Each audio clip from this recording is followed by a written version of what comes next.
When most gamers think about all the great racing games, they think of all the large franchises like Need for Speed, Forza, even Mario Kart. And while those are still fantastic games, there is one independent action racer that I believe blows those games out of the water, and that is Split Second.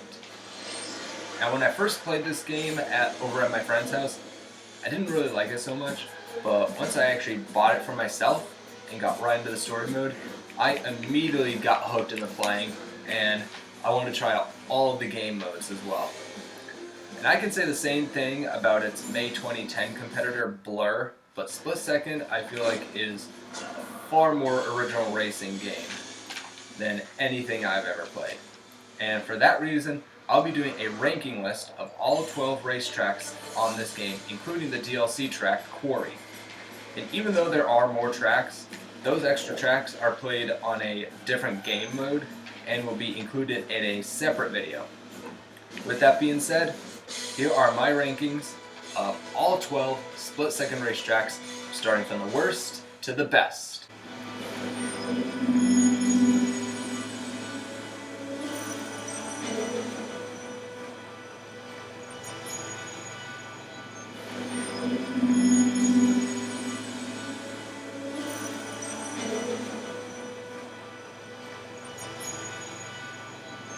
At number 12, we have Construction Site. Quite possibly the plainest track in the entire game. I mean, seriously. Yeah, there may be a good amount of power plays. However, there's no route switches. There's no ultimate power play. Okay, that may be a lie. I think there's like one. And the overall construction aspect of this track is very, very minimal. And it just looks like a poor man's downtown central or expressway. And not only is it not chaotic enough for me to even consider it a true split-second racetrack, it's 3 laps, which honestly makes it very boring, because you can only do certain things in this track. Oh, and I also forgot, there's no shortcuts. It's as if this track can't get any lamer. Anyways, let's just move on to number 11, shall we?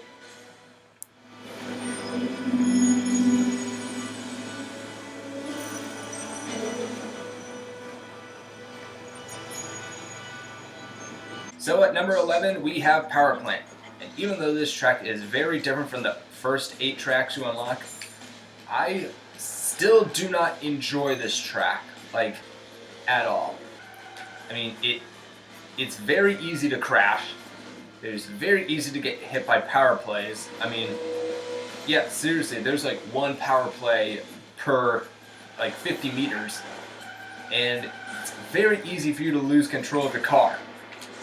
And despite all this, there may be a couple of ultimate power plays, but it's all the same thing. And there's also no route switches, which is a big turnoff for me.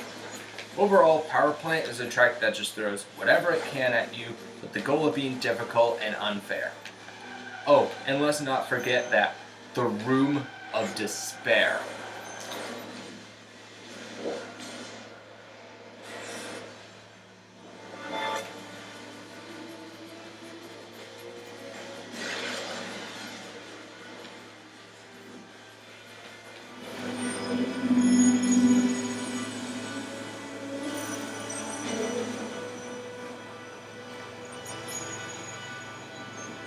So at number 10 we have Storm Drain, and this is the moment of the list where we get into the more enjoyable racetracks. But yeah, Storm Drain has a lot of ups and downs for me, and I'll start with the downs first. So like Power Plant, there are no route switches. There are a lot of sneaky power plays, including the ultimate power plays. So you really have to be careful. And you still have to face the Room of Despair.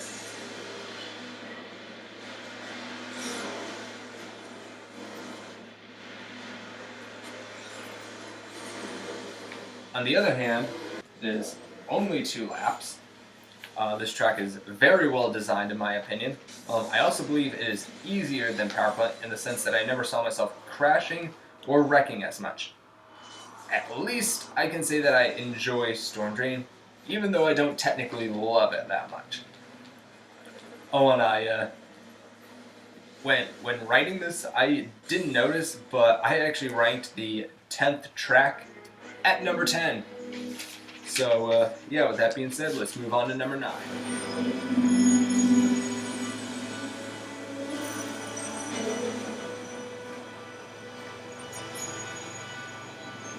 So, when it comes to number 9, I had this track ranked a lot higher when I played this 10 years ago. That was because I thought it was very easy to learn and it was very casual and smooth, and that is Porkbridge. However, when I really look closely at this track, it's nothing overly amazing, but that doesn't mean I dislike it. Porkbridge is smooth going, easy to learn and drive for beginners, and very casual. It's a very clean track. And while there's only one rune switch that doesn't change much of the track,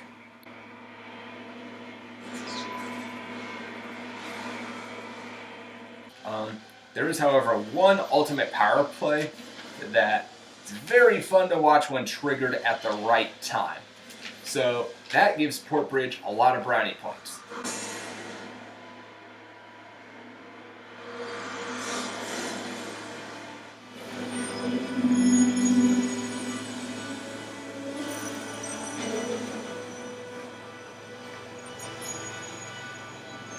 So kind of like Storm Drain, where I ranked the 10th racetrack at number 10. I rank Expressway, which is the 8th track of Split Second, at number 8. So like Porkbridge, this is a very smooth and casual course that's easy to drive on.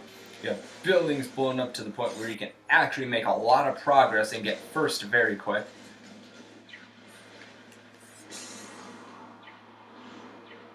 This track is very well designed, as is a compilation of many different racetracks, such as Downtown Central. And even though the Roost Switch and Ultimate Power Play are in the same area, this course has enough additions for you to create a lot of chaos.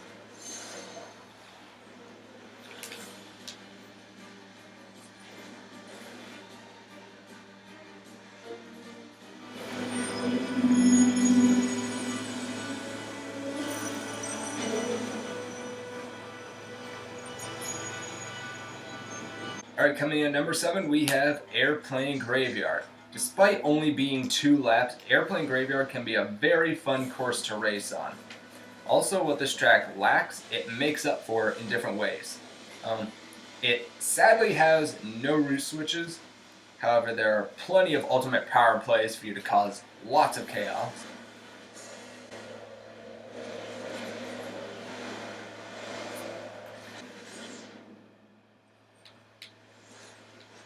It's short with lots of shortcuts, but has enough thrill to make you want to replay the track over and over and over again.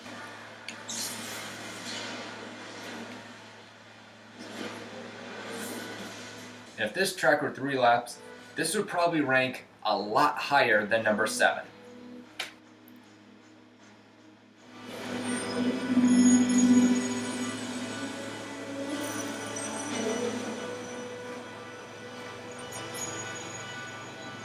We have at number 6, Ferry Wharf. This track is very smooth going when nothing's going on. However, when you trigger those 2 route switches, you can change the track near completely. Not only that, you can have so much fun with all the unpredictable power plays. Going airborne and drifting on this track is amazing. I also point out that this does a very good job staying true to the theme of being Ferry Wharf. Alrighty, with that being said, let's move on to number 5.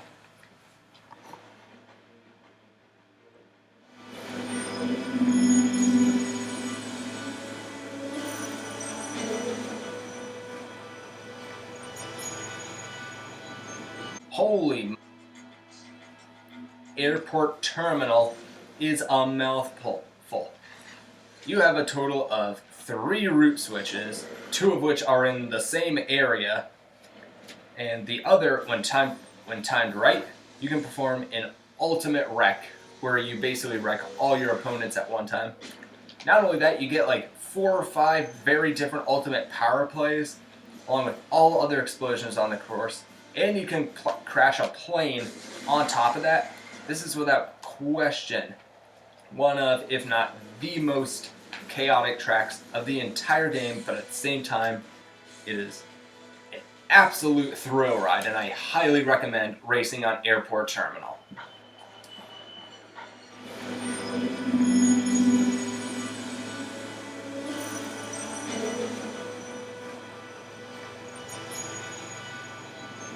Coming at number 4, we have Dry Docks.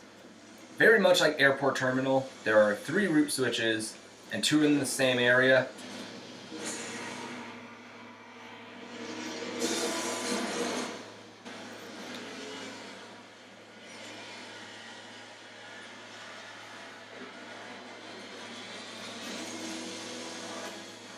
But what ranks this higher is the Port Bridge Ultimate Power Play. I would also like to say that this track is very fun to draft and drift to build all your bars. I would even say that this track is very smooth to race on as well.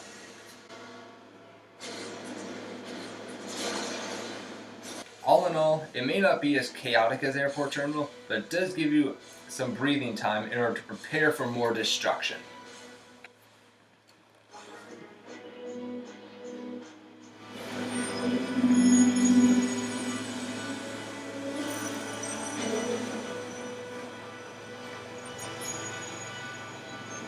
So I don't know about you guys, but while it may not be my number 1 pick for the best split-second racetrack, Downtown Central is a classic, and it's got to be one of the greatest racetracks I've ever played in a racing game. It is a perfect mix of straight and curvy, making it easy to drift and draft and build your power bars. It is basic, but very creative and unpredictable at the same time, and if we're talking about route switches, I'd say this has my favorite route switch in the game.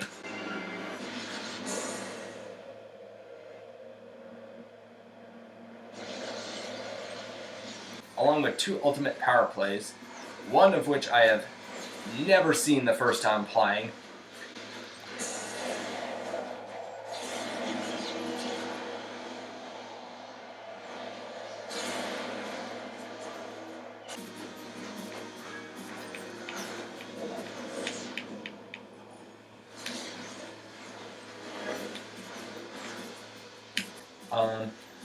And honestly, this is the only 2-lap racetrack that I really wish was 3 laps. Because in my mind, this is a classic racetrack.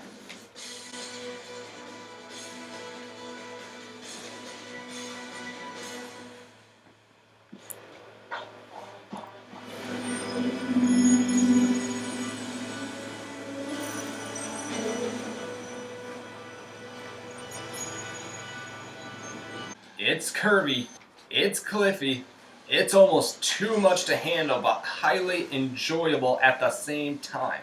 Canyon is hard, but is also very fair to the player, considering you are racing on a canyon and also a dam. If you thought that was enough, try numerous ultimate power plays and one epic route switch that could give you the lead when triggered correctly.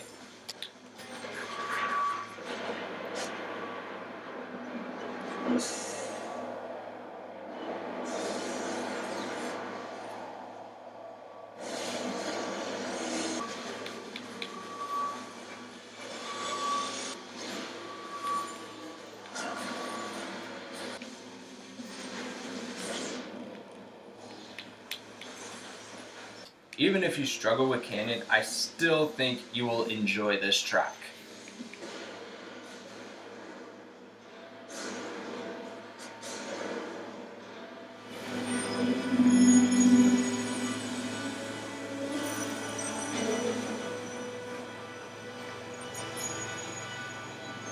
Speaking of tracks that are curvy, cliffy, and unpredictable but are also fair to the player, Quarry gives Canyon a run for its money in every single way as far as racing goes. First off, it's loaded with power plays, and they're the most chaotic power plays I've seen in the game.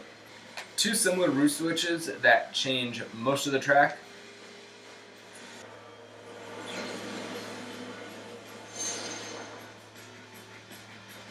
And to top it all off, it's the only track that's not connected to the other 11.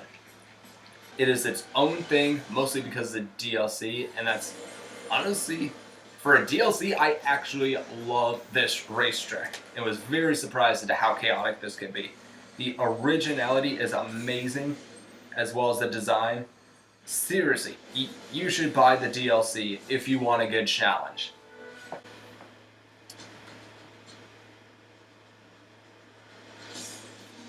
Well, there you have it. Those are my rankings for split seconds racetracks. Let me know where you would rank these bad boys in the comment sections below. Please subscribe, and until then, I will see you next time.